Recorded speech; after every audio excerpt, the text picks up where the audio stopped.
नमस्कार, जय Shri Ram. Hindustan law academy में आप सभी का स्वागत है। मैं हूं अजीत सिंह।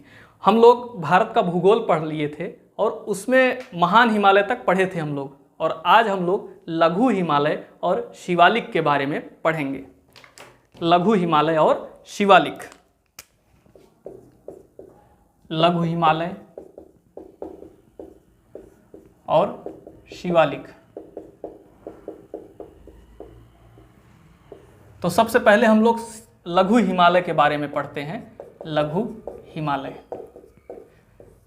इसको एक मैप के माध्यम से समझ लेते हैं कहाँ पर स्थित है लघु हिमालय।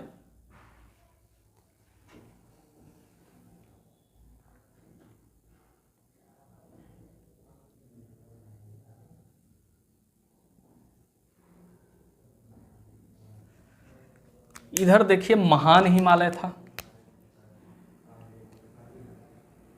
ये महान हिमालय था।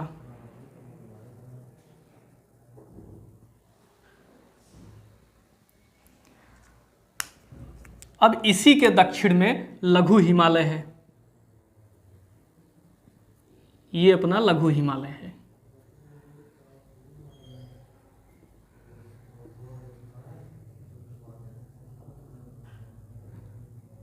और बाद में लघु हिमालय जाकर के महान हिमालय से मिल जाता है।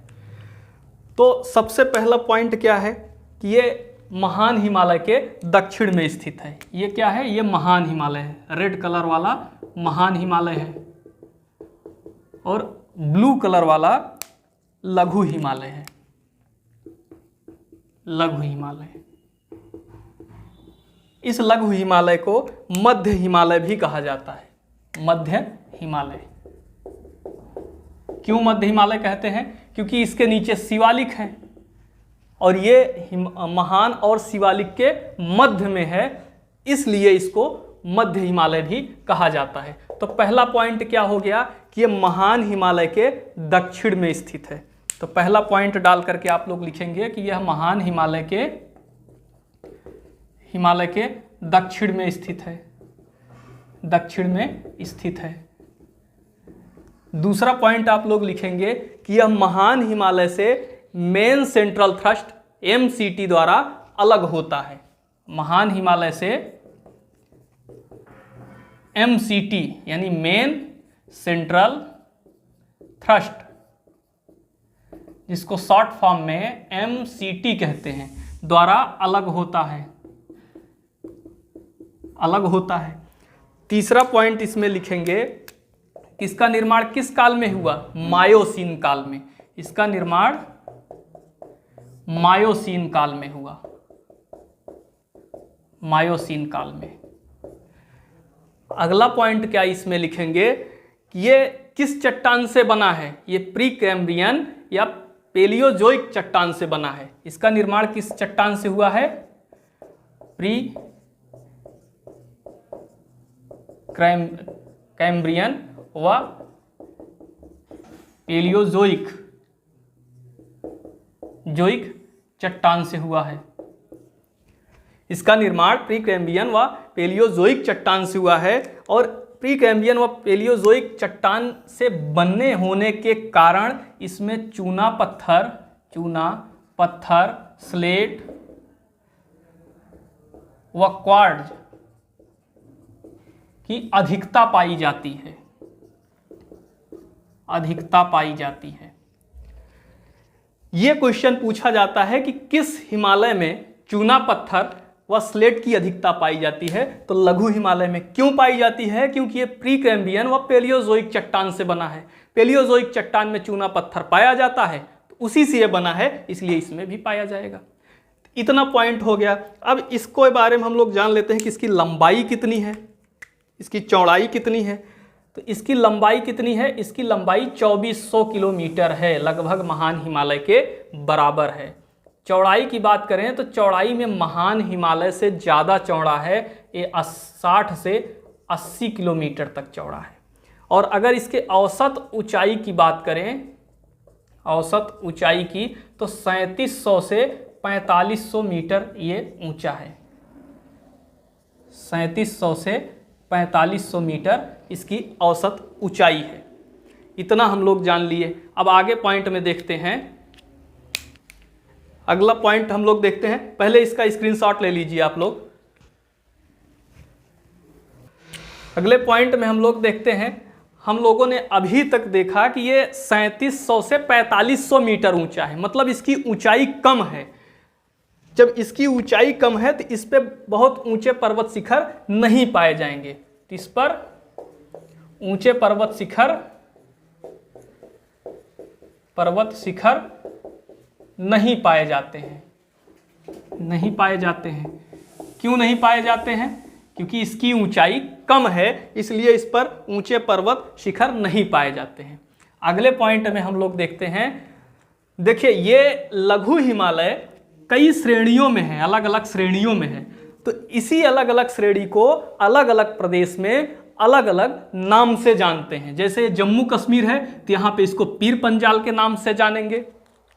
ये हिमाचल प्रदेश है तो इसको यहाँ पर धौलाधर के नाम से जानेंगे। उत्तराखंड है तो उत्तराखंड में इसको दूसरे नाम से जानेंगे। नेपाल है तो नेपाल में किसी और नाम से जानेंगे। तो इसको जान लेते हैं किस प्रदेश में किस नाम से जाना जाता है। तो क्या अगला पॉइंट लिखेंगे कि लघु हिमालय को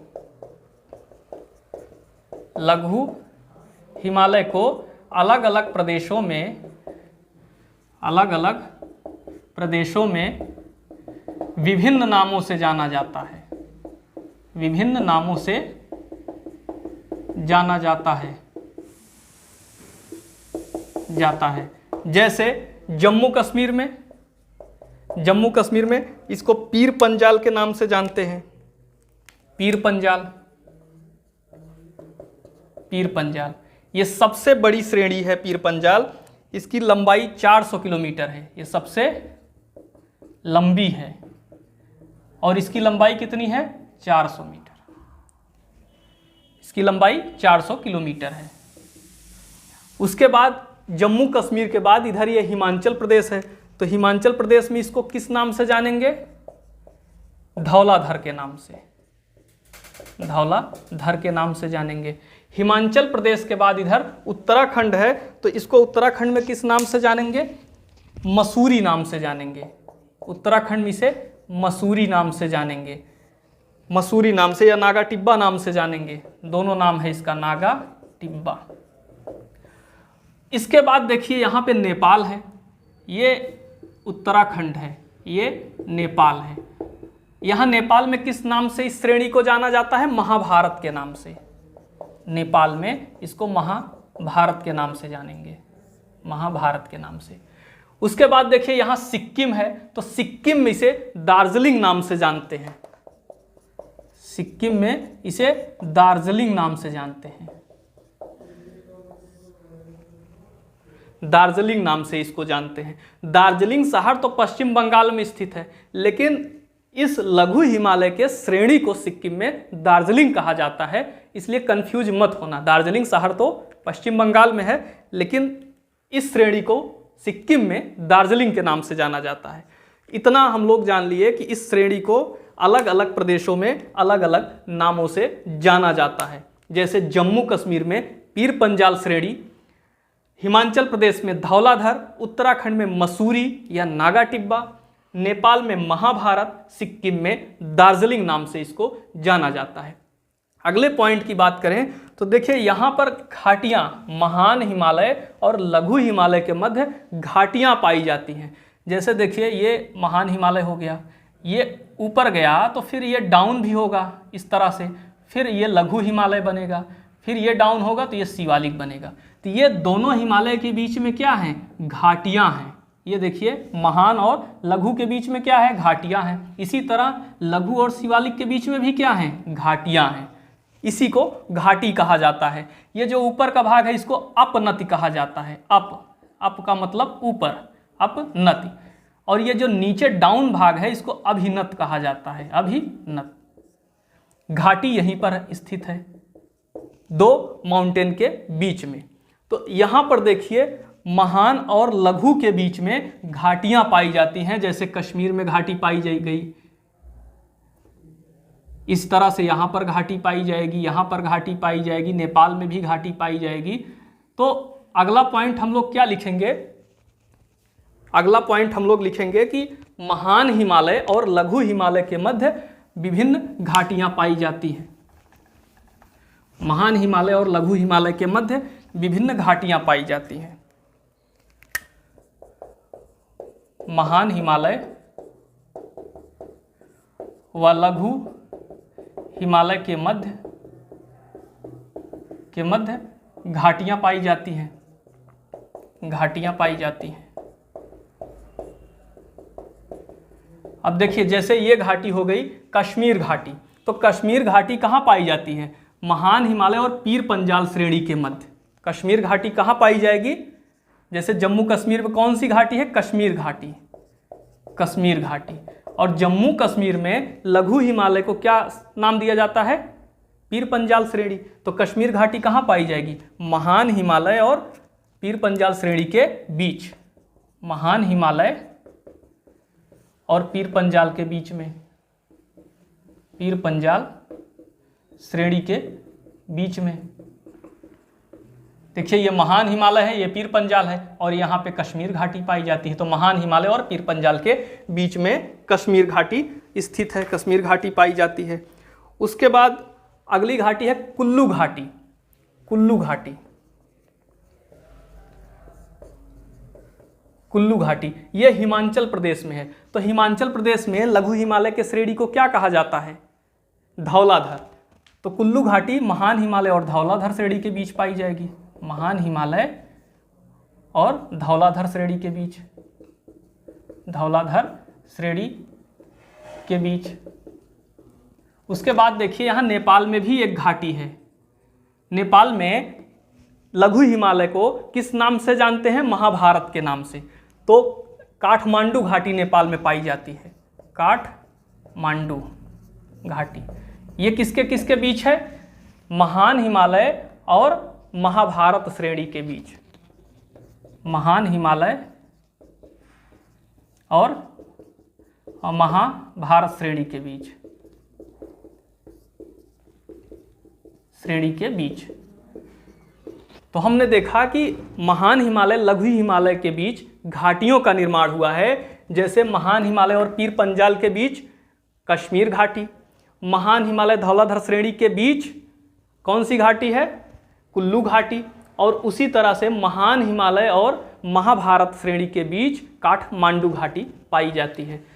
अगले पॉइंट में हम लोग देखेंगे इसमें वन और वनस्पतियां। अब इस पॉइंट में हम लोग देखेंगे कि इसमें कोणधारी वन के साथ साथ क्या पाया जाता है? इसमें उष्ण और शीतोष्ण कटिबंधीय वनस्पतियां पाई जाती हैं। यानी कोणधारी वन के साथ साथ उष्ण और शीतोष्ण वनस्पतियां पाई जाती हैं। उष्ण और शीतोष्ण वनस्पतियां जैसे देवदार व चीड़, देवदार व चीड़। जैसे ये 1500 मीटर से लेकर के, ये 1500 मीटर है, 1500 मीटर से लेकर के 2400 मीटर के बीच क्या पाया जाता है? उष्ण और शीतोष्ण वनस्पति, उष्ण और शीतोष्ण वनस्पति, उष्ण और शीतोष्ण वनस्पति जैसे चीड़, देवदार। और 2400 मीटर से ऊपर 3000 तक हम जाएंगे, 3000 मीटर तक हम लोग जाएंगे तो यहाँ पे कोणधारी वन पाए जाते हैं, कोणधारी वन। मतलब 1500 से लेकर के 2400 मीटर तक उष्ण और शीतोष्ण वनस्पति पाई जाती है जिसमें चीड़ और देवदार, और 2400 से लेकर के 3000 मीटर तक कोणधारी वन पाए जाते हैं। तो ये इसमें वनस्पतियों की बात हो गई। अब देखें अगले पॉइंट में कि लघु हिमालय के ढालों पर घास का मैदान पाया जाता है। जैसे ये लघु हिमालय हो गया, ये इसका ये जो ढाल है, इस ढाल पर घास के मैदान पाए जाते हैं। लघु हिमालय के ढाल पर घास के मैदान पाए जाते हैं, घास के मैदान। और इस घास के मैदान को क्या चारागाह कहते हैं, चारागाह कहते हैं, चारागाह कहते हैं। ये जैसे जम्मू कश्मीर में इसको मर्ग कहा जाता है, इस चारागाह को जम्मू कश्मीर में क्या कहते हैं, मर्ग। जम्मू कश्मीर में क्या कहते हैं इस चारागाह को, मर्ग। जैसे गुलमर्ग, सोनमर्ग, तानमर्ग, गुलमर्ग, सोनमर्ग, तानमर्ग, तानमर्ग। और उत्तराखंड में इसको किस नाम से जानते हैं, बुग्याल या पयाल नाम से। उत्तराखंड में इसको बुग्याल या पयाल नाम से जानते हैं, बुग्याल या पयाल नाम से जानते हैं। अब इस लघु हिमालय पर बहुत सारे पर्यटन स्थल पाए जाते हैं, क्योंकि इसकी ऊंचाई बहुत ज़्यादा नहीं है, तो पर्यटन स्थल पाए जाते हैं। कौन कौन से पर्यटन स्थल पाए जाते हैं इसको जान लेते हैं। इस पर क्या पाए जाते हैं, पर्यटन स्थल। कौन कौन से, जैसे दार्जिलिंग, दार्जिलिंग, डलहौजी, मसूरी, रानीखेत, अल्मोड़ा आदि, इस पर पर्यटन स्थल पाए जाते हैं। दार्जिलिंग, डलहौजी, मसूरी, रानीखेत, अल्मोड़ा आदि। तो ये लघु हिमालय की बात थी। लघु हिमालय में हम लोगों ने जान लिया कि विभिन्न प्रदेश में इसको विभिन्न नामों से जाना जाता है। जैसे जम्मू कश्मीर में पीर पंजाल श्रेणी, उसके बाद यहाँ हिमाचल प्रदेश में आ जाएंगे धौलाधर श्रेणी, उसके बाद उत्तराखंड में आ जाएंगे तो मसूरी श्रेणी, नेपाल में महाभारत श्रेणी और सिक्किम में दार्जिलिंग श्रेणी के नाम से जानते हैं।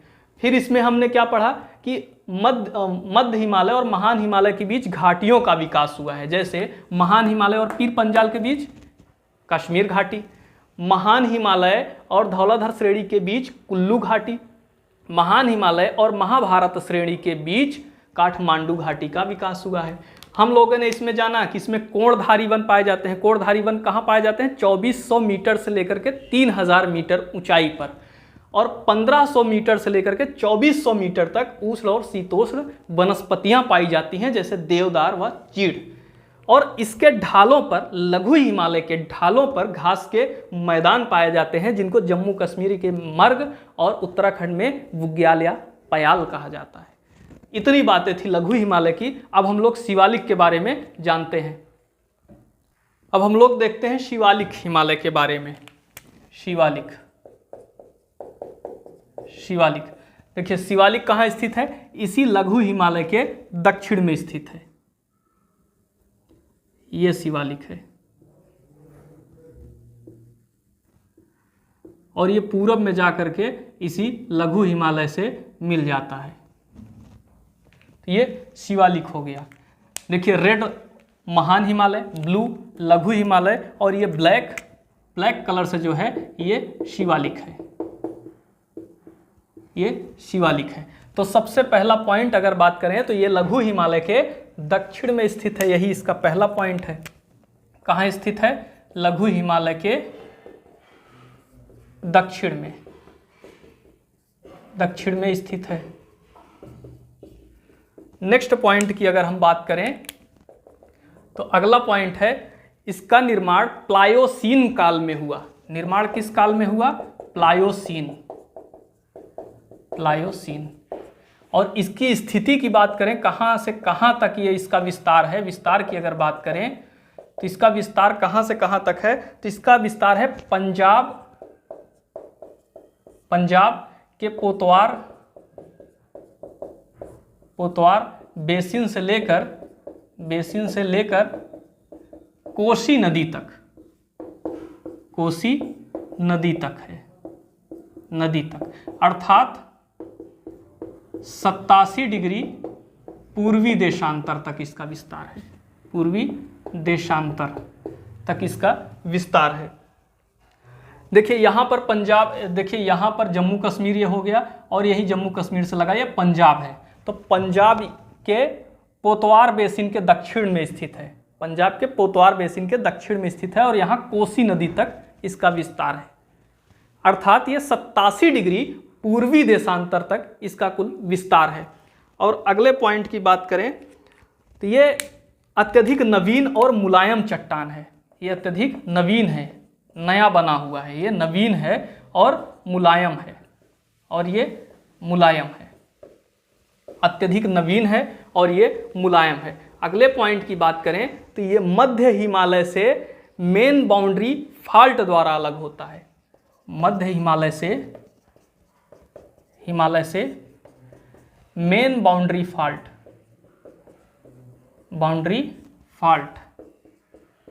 MBF द्वारा अलग होता है। इतना पॉइंट हो गया, इसका आप लोग स्क्रीनशॉट ले लीजिए, फिर हम आगे बढ़ें। अगले पॉइंट में हम लोग देखते हैं कि इसकी चौड़ाई कितनी है। इसकी चौड़ाई देखिए, इधर ये ज़्यादा चौड़ा है पश्चिम में, और पूरब में देखिए जा करके मिल गया है, ये तो कम चौड़ा है और पश्चिम में ज़्यादा चौड़ा है। तो पश्चिम में मतलब पंजाब और हिमाचल प्रदेश तरफ ये ज़्यादा चौड़ा है। तो दो चौड़ाई इसकी हो गई, एक तो पंजाब और हिमाचल प्रदेश की, और इधर देखिए जा करके कम चौड़ा है, तो उधर अरुणाचल प्रदेश तरफ इसकी चौड़ाई कितनी है ये जान लेते हैं। अरुणाचल प्रदेश, तो पंजाब और हिमाचल प्रदेश में इसकी चौड़ाई 50 किलोमीटर है, 50 किलोमीटर, और इधर अरुणाचल तरफ इसकी चौड़ाई मात्र 15 किलोमीटर है। तो इधर 50 किलोमीटर है और इधर 15 किलोमीटर है। अगर इसके औसत ऊंचाई की बात करें, तो इसकी औसत ऊंचाई 900 मीटर से 1200 मीटर तक है। इसकी औसत ऊंचाई 900 से 1200 मीटर तक है। नेक्स्ट पॉइंट की बात करें तो देखिए, ये पूरब में जाकर के लघु हिमालय से मिल जाता है। तो इसका नेक्स्ट पॉइंट यही हम लोग लिख लेंगे कि पूरब में यह लघु हिमालय से मिल जाता है। लघु हिमालय से पूरब में जाकर के यह मिल जाता है। अगले पॉइंट की बात करें तो ये नदियों द्वारा बहुत खंडित हुआ है। नदियां इसको बहा करके इसको खंडित कर दी हैं, काट करके। तो अगला पॉइंट क्या लिखेंगे, नदियों द्वारा यह खंडित है। खंडित का मतलब नदियां इसको काट दी हैं, इसलिए कटा फिटा है। सबसे ज़्यादा कटा फिटा शिवालिक है। क्यों? क्योंकि ये मुलायम है और नदियां आती हैं इसको आसानी से काट देती हैं। तो नदियों द्वारा ये क्या है, खंडित है। खंडित है, इतना खंडित है कि तीस्ता नदी से लेकर रैदाक नदी तक 90 किलोमीटर का गैप है। 90 किलोमीटर का गैप है। इतना ज़्यादा ये खंडित हुई हैं कि तीस्ता नदी से लेकर के रैदाक नदी तक 90 किलोमीटर का गैप है। इतने का आप लोग स्क्रीनशॉट ले लीजिए। इसमें अगला पॉइंट अगर हम लोग देखें कि शिवालिक सबसे ज़्यादा वर्षा प्राप्त करता है। शिवालिक सर्वाधिक वर्षा प्राप्त करता है। ठीक, वर्षा प्राप्त करता है। क्यों प्राप्त करता है? क्योंकि मानसून, ये अगर शिवालिक है तो मानसून इधर से ही आता है, तो वर्षा यहीं पर होगा। इस साइड वाला भाग क्या हो जाएगा, वृष्ट छाया प्रदेश हो जाएगा। जलवायु के चैप्टर में डिटेल से जानेंगे कि क्यों यहाँ पे ज़्यादा वर्षा होती है। अभी जान लीजिए कि सर्वाधिक वर्षा प्राप्त करता है क्योंकि मानसून आएगा तो इस तरफ ज़्यादा वर्षा होगा, और जो इस तरफ है ये वृष्ट छाया प्रदेश हो जाएगा। तो इसलिए सर्वाधिक वर्षा प्राप्त करता है। अब जो सर्वाधिक वर्षा प्राप्त करेगा वहाँ पे वन भी होंगे, वनस्पतियाँ होंगी, क्योंकि वर्षा प्राप्त हो रहा है। तो यहाँ पे क्या होगा, ये वन से आच्छादित है, वन से आच्छादित है। और जहाँ वन होगा वो अत्यधिक घना बसा भी होगा। तो ये अत्यधिक घना बसा है, अत्यधिक घना बसा है। तो शिवालिक सर्वाधिक वर्षा प्राप्त करता है और ये वन से आच्छादित है और अत्यधिक घना बसा है। अब हम बताए थे कि ये महान हिमालय और लघु हिमालय के बीच गैप था, घाटियां बनी थी। तो लघु हिमालय और शिवालिक के बीच में भी गैप था, यहाँ भी घाटियां बनी थी। तो मतलब ये जो मध्य हिमालय और शिवालिक है इसके बीच में भी घाटियां पाई जाती हैं, इसके बीच में भी घाटियां पाई जाती हैं। तो नेक्स्ट पॉइंट क्या हो जाएगा, मध्य हिमालय और शिवालिक के मध्य भी घाटियां पाई जाती हैं। मध्य हिमालय और शिवालिक के बीच घाटियां पाई जाती हैं। कौन कौन सी घाटी पाई जाती हैं? घाटियां पाई जाती हैं। इन घाटियों को पश्चिम में दून कहा जाता है, दून, और पूरब में दुआर कहा जाता है, दुआर। दून का मतलब जैसे जम्मू दून, देहरादून। दुआर का मतलब जैसे हरिद्वार। तो क्या हमने जाना कि शिवालिक सर्वाधिक वर्षा प्राप्त करता है, और वर्षा प्राप्त करता है तो वन से आच्छादित है, अत्यधिक घना वसा है, और मध्य हिमालय और शिवालिक के मध्य भी घाटियां पाई जाती हैं। इन घाटियों को जैसे पश्चिम साइड दून कहा जाता है और पूरब साइड दुआर कहा जाता है। दून का मतलब जैसे जम्मू दून और देहरादून, दुआर का मतलब जैसे हरिद्वार। तो इतना हम लोग इसमें जान लिए। अब जान लेते हैं कि शिवालिक देखिए कटा फीटा है, ये भी कटा फीटा है, तो इसको भी अलग अलग प्रदेशों में अलग अलग नाम से जानते होंगे। तो किस प्रदेश में किस नाम से जानते हैं, इसको हम लोग जान लेते हैं। इसका स्क्रीनशॉट आप लोग ले लीजिए। तो जान लेते हैं कि शिवालिक को किन किन नामों से जाना जाता है। तो शिवालिक के नाम, जैसे इसको जम्मू कश्मीर में जम्मू की पहाड़ियाँ कहते हैं, जम्मू की पहाड़ियाँ। ये क्या हो गया? ये जम्मू की पहाड़ियाँ हो गया, जम्मू कश्मीर में। उसके बाद हम लोग देखते हैं इसको उत्तराखंड में किस नाम से जानते हैं? डुडोआ की पहाड़ियाँ, डुडोआ की पहाड़ियाँ। उसके बाद क्या है? नेपाल है। नेपाल में चूरिया मुरिया की पहाड़ियों के नाम से जाना जाता है, चूरिया मुरिया की पहाड़ियाँ। उसके बाद ये अरुणाचल प्रदेश में, अरुणाचल प्रदेश में किस नाम से जाना जाता है? डाफला, मिरी, अबोर और मिश्मी नाम से। ये क्रम से है, डाफला, मिरी, अबोर, मिश्मी, ये क्रम से है।